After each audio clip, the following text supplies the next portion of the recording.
Yang kedua, hadis yang tadi telah kita dengarkan menjelaskan kepada kita pentingnya sholat itu dilakukan secara berjamaah. Sholat wajib yang dilakukan secara berjamaah. Sholat fardu 5 waktu yang dilakukan secara berjamaah. Bapak ibu sekalian rahimani wa rahimakumullah, melaksanakan sholat berjamaah terutama di masjid merupakan bentuk ta'abbud. Apa itu ta'abbud? Bentuk peribadatan kepada Allah yang paling ditekankan dan memiliki fadilah yang besar di sisi Allah Azza wa Jalla. Bahkan tidak sedikit para ulama yang mewajibkan sholat 5 waktu untuk laki-laki berjamaah di masjid. Nah, dan keutamaannya sangat besar, ganjarannya sangat besar. Nah, namun sayangnya tidak sedikit di antara kaum muslimin yang meremehkan masalah ini. Ada sebagian mereka yang mengatakan, Ustadz, sholat di masjid berjamaah itu lebih utama. Ya, lebih utama, bukan wajib. Ya, daripada sholat munfarid, daripada sholat sendiri, lebih utama. Baik, padahal dari dalil-dalil di dalam Al-Quran maupun hadis-hadis Nabi dan asar-asar para sahabat menunjukkan wajibnya bagi laki-laki 5 waktunya berjamaah di masjid. Nah, mana dalilnya? Mana dalil yang menunjukkan sholat 5 waktu ini bagi laki-laki wajib dikerjakan di masjid, bukan yaitu di rumah, ya, tetapi di masjid. Dalilnya banyak Bapak Ibu sekalian. Kita sebutkan beberapa dalil ya.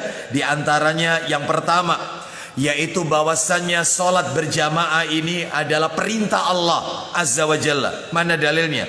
Allah berfirman di dalam Al-Quran surat Al-Baqarah, surat yang kedua, ayatnya 43. Saya yakin Bapak Ibu hafal. Allah berfirman Al-Baqarah ayat 43, wa aqimus salata wa atuz zakata warka'u ma'ar raki'in. Artinya, dan dirikanlah salat, tunaikan zakat, dan rukuklah beserta orang-orang yang rukuk.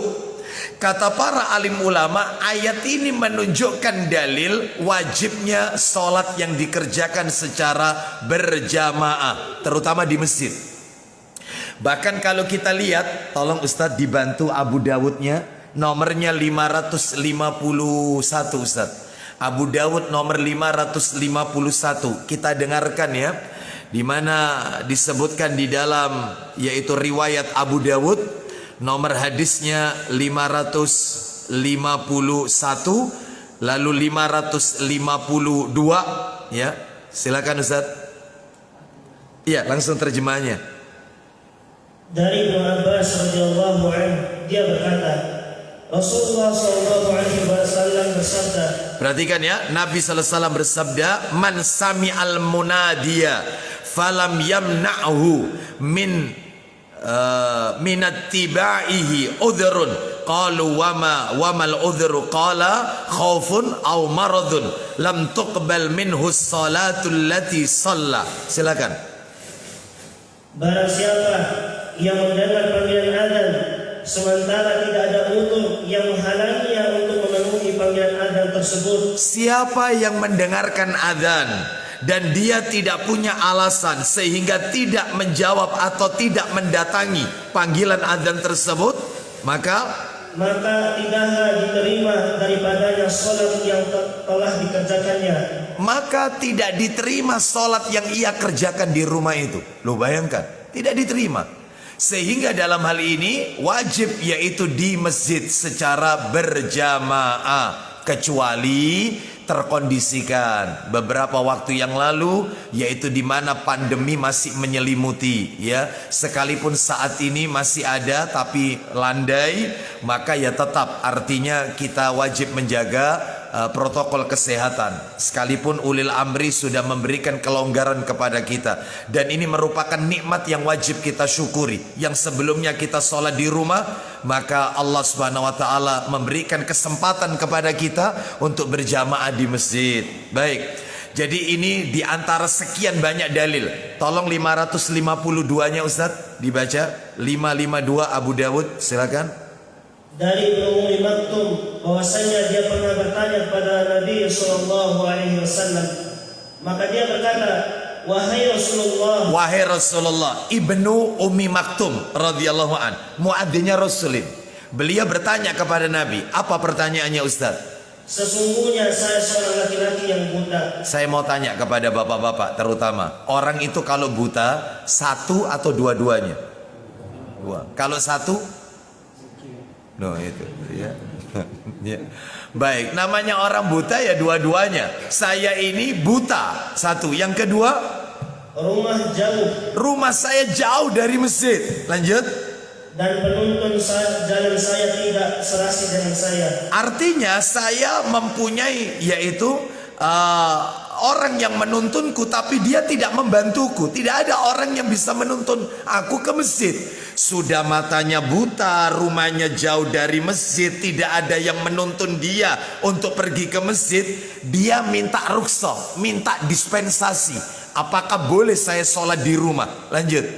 Karena itu, apakah ada keringanan buat saya untuk sholat di rumahku? Baik, lalu kemudian Beliau bersabda, apakah kamu mendengar suara adzan? baik, apakah kau mendengarkan adzan? Telingamu dengar adzan tidak? Maka Kata Ummi Maktum, iya. ya, aku mendengarkan adzan. Lalu kemudian apa kata Nabi sallallahu alaihi wasallam? Beliau sallallahu alaihi wasallam bersabda, La ajidu laka rukhsatan. Silakan. aku tidak mendapatkan keringanan bagimu untuk meninggalkan sholat secara berjamaah. Tidak ada keringanan untukmu, tetap ke masjid. Buta, rumahnya jauh. Lah ini tidak buta, ya. Rumah dekat sama masjid Pondok Mutiara, ya. Tapi nggak ke masjid. Alasannya nggak cocok sama takmirnya. Loh. Kalau nggak cocok sama takmirnya, urusan lain. Tapi rumahnya Allah jangan dimusuhi. Ya, Bapak Ibu sekalian, wajib ketika dia mendengarkan panggilan azan dia harus ke masjid berjamaah, dan masih banyak lagi dalil yang lain. Sekarang saya tunjukkan keutamaan sholat berjamaah secara ringkas saja, beberapa saja, karena perjalanan kita masih panjang ini, pelajaran-pelajaran yang belum kita sampaikan.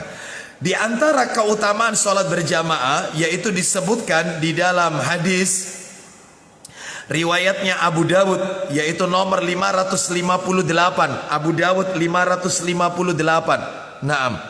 Yaitu bersumber dari Abu Umamah Al-Bahili radhiyallahu an. Silakan Ustaz dibaca. Silakan. Dari Abu Umamah bahwasanya Rasulullah sallallahu alaihi wasallam bersabda, Man kharaja min baitihi mutatahhiran ila salatin maktubatin fa ajruhu ka ajril hajjil muhrim. Silakan. barang siapa yang keluar dari rumahnya dalam keadaan suci untuk mengerjakan sholat wajib di masjid. Stop. Siapa yang keluar dari rumahnya dalam keadaan suci, berarti wudhunya dari rumah, lalu dia pergi ke masjid untuk menunaikan sholat wajib berjamaah, maka pahalanya seperti pahala orang berhaji. di mana? Maka pahalanya seperti pahala orang yang berhaji. Lanjutkan Ustaz, masih ada itu. Barang siapa yang Stop. keluar, Maka pahalanya seperti orang yang menunaikan ibadah haji. Masih ada tambahan itu sebenarnya. Karena Nabi mengatakan fa ajruhu ka ajril haji muhrim. Orang yang berhaji yang masih pakai baju ihram, pahalanya berjamaah di masjid ini seperti orang yang menunaikan ibadah haji. Tapi bukan berarti ini menunjukkan menggugurkan kewajiban kita menunaikan rukun Islam kelima. Bukan.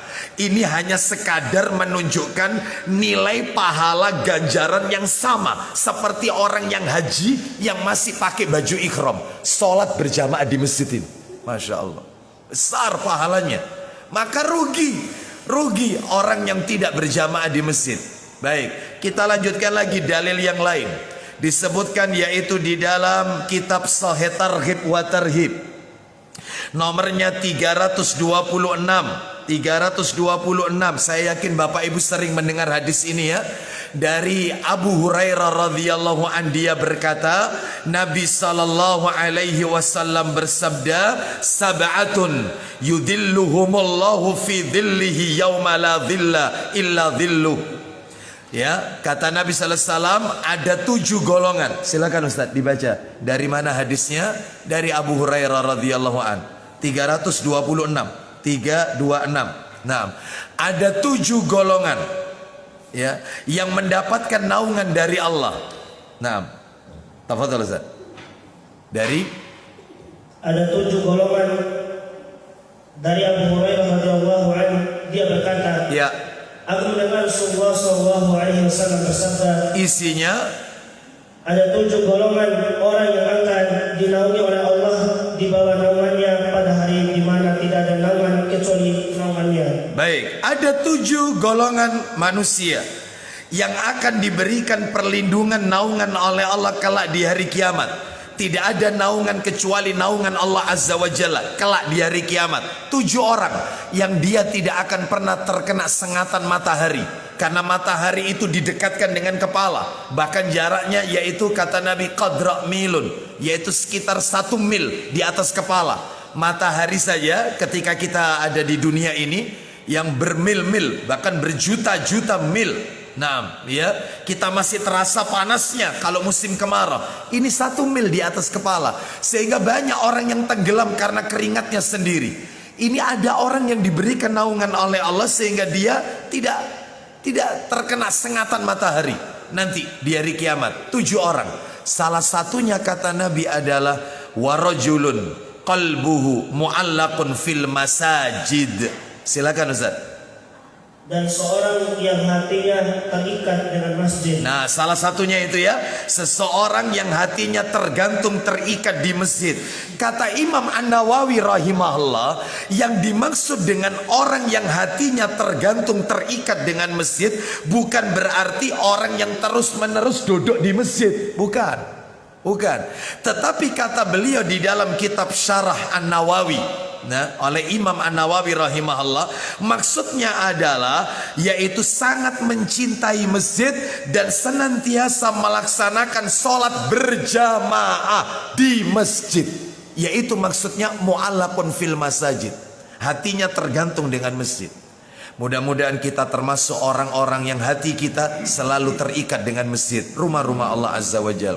Dimanapun kita berada, yang kita cari adalah rumah Allah Azza wa Jalla, bukan pasarnya.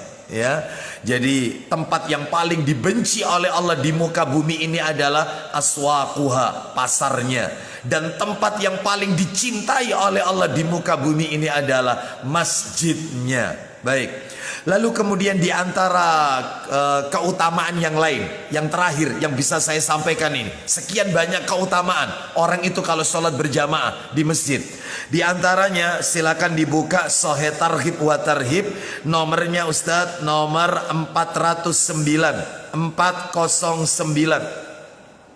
409 dari Anas bin Malik radhiyallahu an, dia berkata, Nabi sallallahu alaihi wasallam bersabda, man shalla, ya, silakan ayo. Dari Anas bin Malik radhiyallahu an berkata, Nabi sallallahu alaihi wasallam bersabda, Silakan. barang siapa sholat karena Allah selama 40 hari dengan berjamaah. Nah, barang siapa yang sholat karena Allah selama 40 hari dengan berjamaah, yudrikut takbiratal ula. Lanjut. Dia mendapatkan takbir imam yang pertama. Siapa yang sholat berjamaah 40 hari, subuh, zuhur, asar, maghrib, isya, sehari 5 kali, dan dia tidak pernah ketinggalan takbiratul ihramnya imam, dia tidak pernah menjadi makmum yang masbuk, makmum terlambat, dia selalu imam sebelum takbir, dia sudah ada di situ 40 hari. Tapi ya 40 hari ini dia tidak pernah ketinggalan takbiratul ihramnya imam, maka kata Nabi, kutibat lahu bara'ata, orang itu akan bebas 2 perkara. Yang pertama, bebas apa Ustadz? Bebas dari neraka. Orang itu terbebas dari 2 hal, bebas dari neraka dan bebas dari sifat munafik. Mudah-mudahan kita diberikan kekuatan oleh Allah untuk bisa istiqomah selalu berjamaah, sholat berjamaah di masjid. Yang nomor 3 Bapak Ibu, penjelasan dari hadis, kembali ke hadis tadi ya. Yang nomor 3, ada beberapa perkara di dalam sholat. Nah ini menarik ini. Ada beberapa perkara di dalam sholat, baik berupa gerakan-gerakan atau ucapan-ucapan yang diizinkan oleh syariat, bahkan dianjurkan oleh syariat demi kemaslahatan sholat itu sendiri. Boleh.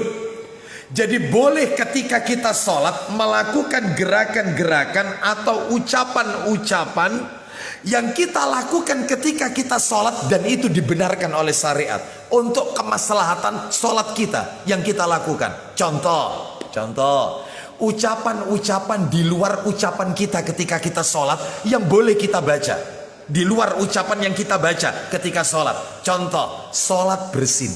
Ketika sholat bersin, Allahu Akbar, Alhamdulillahi Rabbil Alamin, misalnya ya, Ar-Rahmanir Rahim, Alhamdulillah, Maliki Yaumiddin. Ucapan hamdalah ketika bersin saat sholat itu boleh.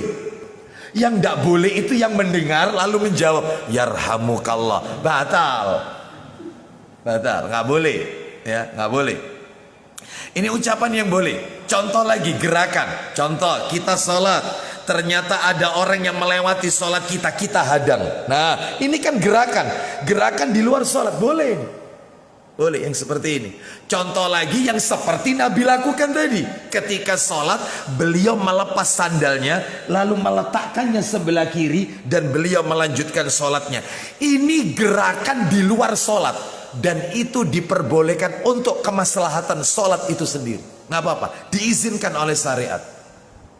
Contoh lagi, disebutkan di dalam riwayat Muslim. Coba Ustadz disebutkan.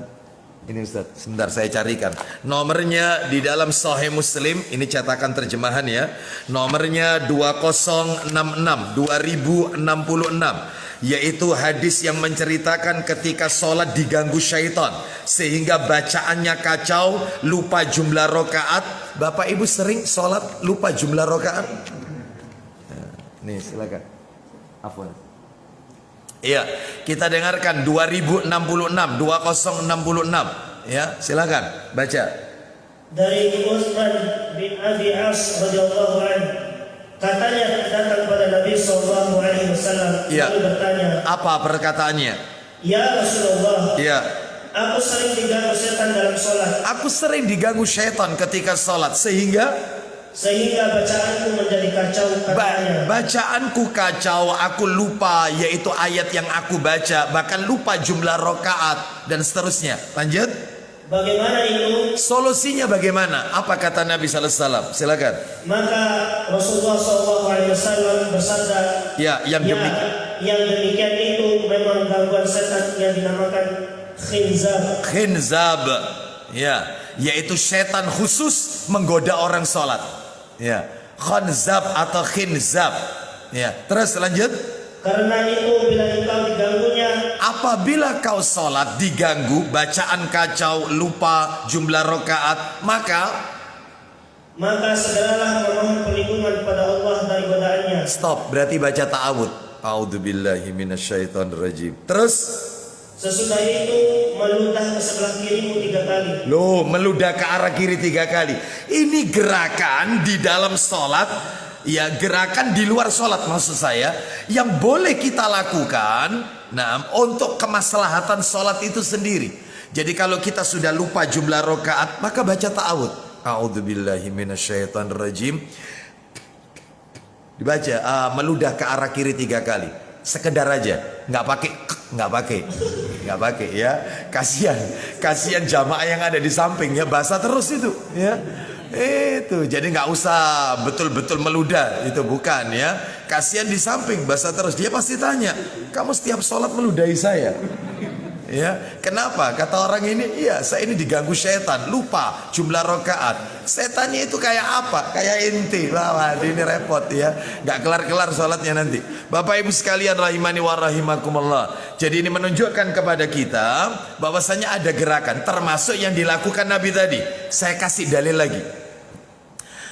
Sayang ini kitabnya nggak saya bawa, Sahih Bukhari ya, Sahih Bukhari. Mungkin masjid ada punya Sahih Bukhari yang kecil, yang biasa kita baca, bukan yang besar ya, yang kecil ya.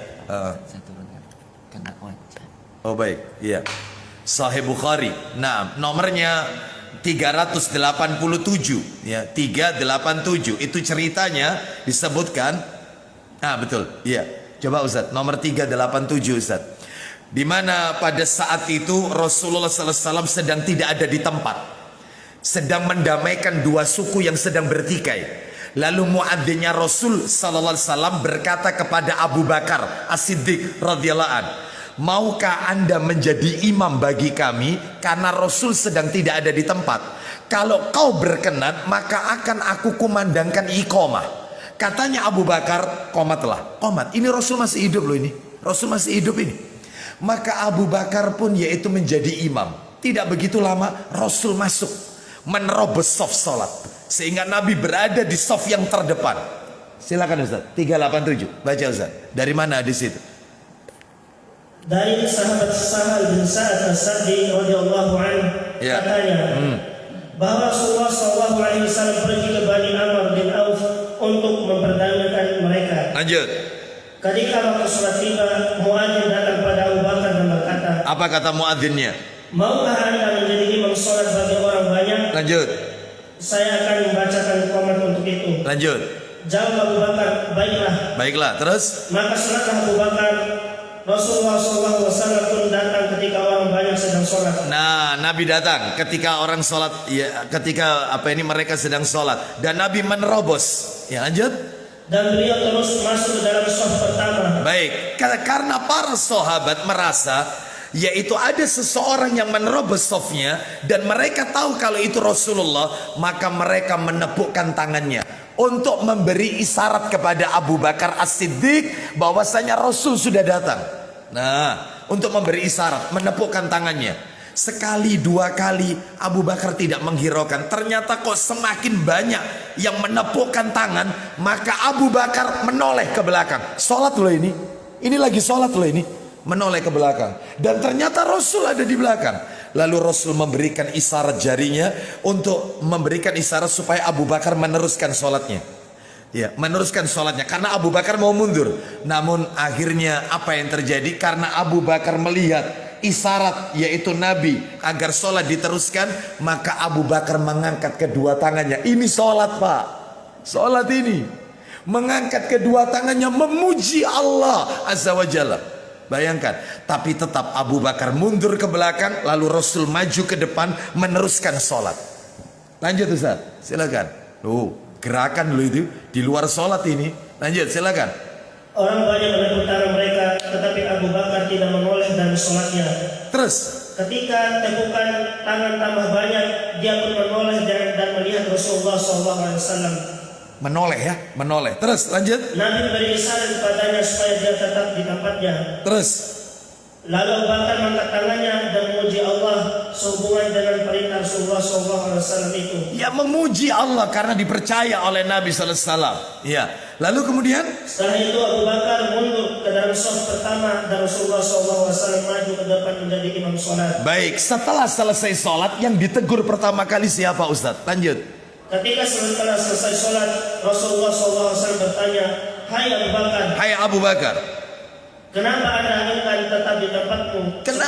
kenapa kau mundur? Kenapa tidak lanjutkan sholatnya? Lanjut. Padahal telah kusuruh. Padahal aku sudah suruh. Lanjut. Jawab Abu Bakar, tidak pantas. Tidak pantas bagi anak Abu Quhafa. Tidak pantas aku menjadi imam, sedangkan makmumnya utusannya Allah Azza wa Jalla. Anda yang pantas untuk menjadi imam. Nih ya, lanjut teruskan. Maka bersabda Rasulullah SAW kepada jamaah. Nah, sekarang teguran yang kedua untuk para makmum jamaah. Kenapa kalian bertepuk tangan apabila terjadi sesuatu pada imam? Lanjut Ustaz, teruskan. Mengapa tadi kamu banyak yang bertepuk tangan? Terus. Barang siapa yang merasa ada apa-apa ketika sholat, Maka hendaknya dia tasbih. ucapkan subhanallah. Sedangkan tepuk tangan Ustaz. Karena apabila dia tasbih, niscaya orang akan menoleh kepadanya. Terus. Dan isyarat dengan tepuk tangan adalah untuk wanita. Untuk wanita, sejak saat itu syariat berlaku.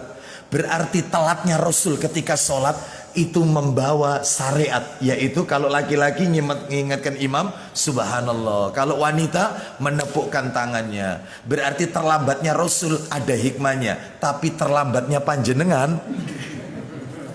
Yo, ya. Beda. Pak, Bu, maaf. Ada nggak sujud sahwi? Sujud karena lupa? Ada nggak? Iya.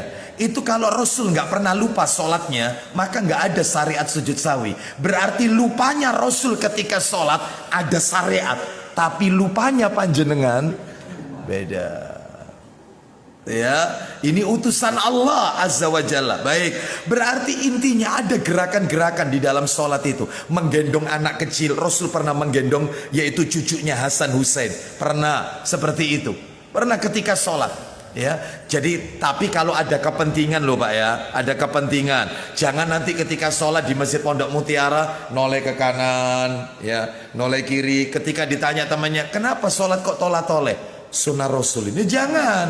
Iya, itu karena ada kepentingan. Abu Bakar itu karena merasa ada sesuatu pada makmum. Nah, boleh. Kita lanjutkan sekarang. Jadi itu yang nomor 3 ya. Gerakan-gerakan di dalam sholat ini boleh, bahkan ucapan-ucapan di dalam sholat. Bahkan Bapak Ibu sekalian, maaf, riwayatnya banyak sekali, riwayatnya banyak. Termasuk panjenengan kalau sholat mendapatkan salam. Anda sholat, Allahu Akbar. Ternyata ada orang masuk mengucapkan salam, Assalamualaikum. Maka jangan dijawab Waalaikumsalam, batal sholat kita. Caranya berikan isyarat dengan mengangkat tangan kita sebagai yaitu jawaban salam kita. Nah, diangkat sedikit tangannya sebagai jawaban salam. Seperti itu Bapak Ibu sekalian. Ya, belum lagi yaitu Nabi pernah ketika sholat. Nabi pernah ketika sholat di atas kendaraan. Ini ceritanya ada di kitab itu Abu Dawud. Jadi Nabi ketika sholat di atas kendaraan, sahabat bertanya, wahai Rasulullah, apa yang harus kami lakukan? Ini kondisi perang ini, kondisi perang. Apa yang harus kami lakukan? Maka Nabi memberikan isyarat dengan jari telunjuknya, yaitu seakan-akan ke kanan dan ke kiri, mengatur strategi. Tapi Nabi tetap sholat. Makanya Bapak Ibu boleh ketika sholat anaknya tanya, Anda sholat Allahu Akbar, ibu-ibu misalnya sholat, anaknya tanya, Mama, mainanku ada di mana? Maka boleh memberikan isyarat. Berarti di sana. Yang tidak boleh itu duk kono lho nak. Lah itu batal. Batal. Ngasih isyarat boleh. Mama, aku aku keluar ya, kasih anggukan. Boleh. Boleh isyarat. Dan ini ada dalilnya. Ya, boleh. Anggukan